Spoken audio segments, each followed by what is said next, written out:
soal tarif itu sensitif sekali bagi bangsa Indonesia, gitu loh.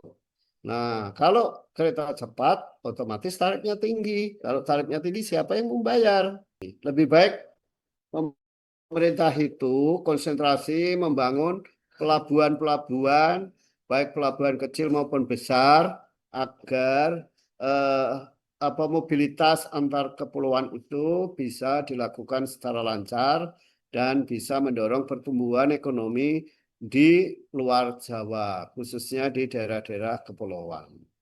Menurut saya tidak adil lagi kalau nanti kereta cepat itu menjadi beban negara seumur hidup. Tapi Pak, kalau dilihat dari sekarang dengan adanya Wush yang ke Bandung ini kan sebenarnya juga masih minus ya Pak. Belum bahkan bisa dibilang untung, masih jauh dari target gitu. Tetap kok banyak yang lebih memilih naik travel ataupun naik kereta reguler dari Argo Parahyangan gitu misalnya.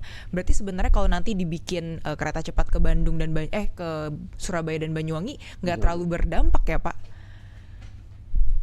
Saya kira eh, apa yang terjadi sekarang ini sudah saya perkirakan sebelumnya, ya, bahwa kalau kita pergi dari Jakarta ke Bandung bersama dalam satu rumah, dua tiga orang menuju ke suatu tempat tertentu, kita cenderung akan memilih menggunakan mobil pribadi.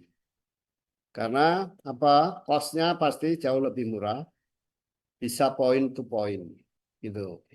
Hal yang sama juga akan terjadi di kereta cepat ini, gitu loh. Pula kita kan sekarang kan sudah ada tol Trans Jawa. Untuk apa membangun kereta cepat?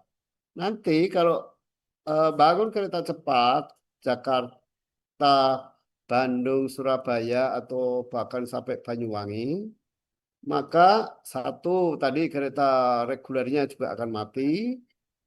Dua, eh, penerbangan juga akan eh, berkurang dan mungkin banyak maskapai akan bangkrut karena nggak ada penumpang, terutama yang berasal dari Bandara Suta.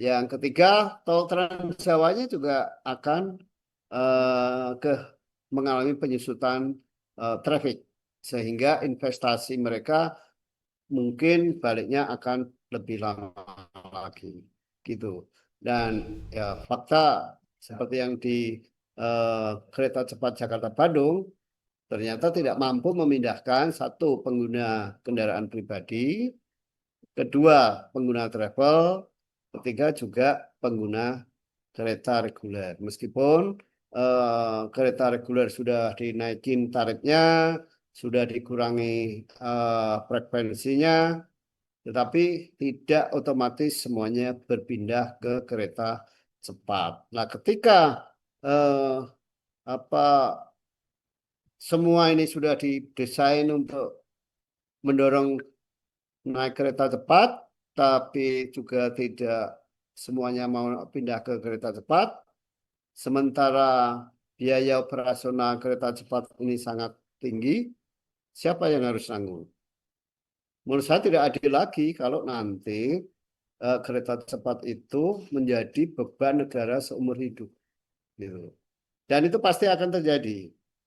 Akan terjadi beban seumur hidup, beban APBN seumur hidup, gitu. Nah, menurut saya sangat tidak adil lah untuk negara Indonesia yang sangat luas ini. Lebih baik pemerintah itu konsentrasi membangun pelabuhan-pelabuhan, baik pelabuhan kecil maupun besar, agar eh, mobilitas antar kepulauan itu bisa dilakukan secara lancar dan bisa mendorong pertumbuhan ekonomi di luar Jawa, khususnya di daerah-daerah kepulauan.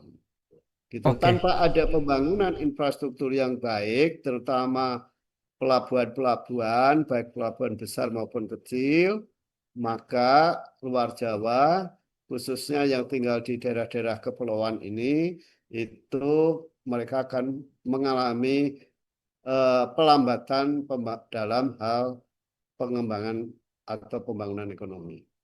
Baik, ya Pak Dharma, terakhir nih Pak, kalau menurut Bapak sendiri Pak, apakah keputusan pemerintah ini memperpanjang jalur bus ini ke maaf ke Banyuwangi ini lebih bernuansa politis atau benar-benar sebenarnya ini memang kebutuhan yang memang masyarakat butuhkan gitu Pak untuk ada kereta cepat Jakarta sampai Banyuwangi ini Pak? Silakan Pak. Kalau kita belajar pada pembangunan kereta cepat Jakarta-Bandung, di mana keputusan politik itu, di mana keputusan pembangunan itu diputuskan lebih dulu sebelum ada kajiannya, sama juga yang di eh, Jakarta, Bandung, Banyuwangi ini. Itu hanya keputusan politik yang tidak didasarkan pada kajian ilmiah yang atau kajian akademis yang baik gitu. Saya ini pengalaman saya bukan sebagai seorang ahli, tapi sebagai seorang pengguna angkutan umum ya. Feeling saya tidak pernah lepas dari, tidak pernah meleset terkait dengan demand. Demandnya sangat kecil kalau bangun kereta cepat dari Jakarta, Bandung, Surabaya. Nggak usah jauh-jauh contohnya. Semalam saya naik kereta dari Jogja ke Jakarta. Di rangkaian kereta itu ada eksekutif, ada reguler, gitu ya. Nah, dibedakan tarifnya. Saya karena eksekutif dengan reguler. Ternyata apa? Yang di premium itu relatif penuh, yang di eksekutif banyak yang kosong. Kenapa? Soal tarif itu sensitif sekali bagi bangsa Indonesia, gitu loh.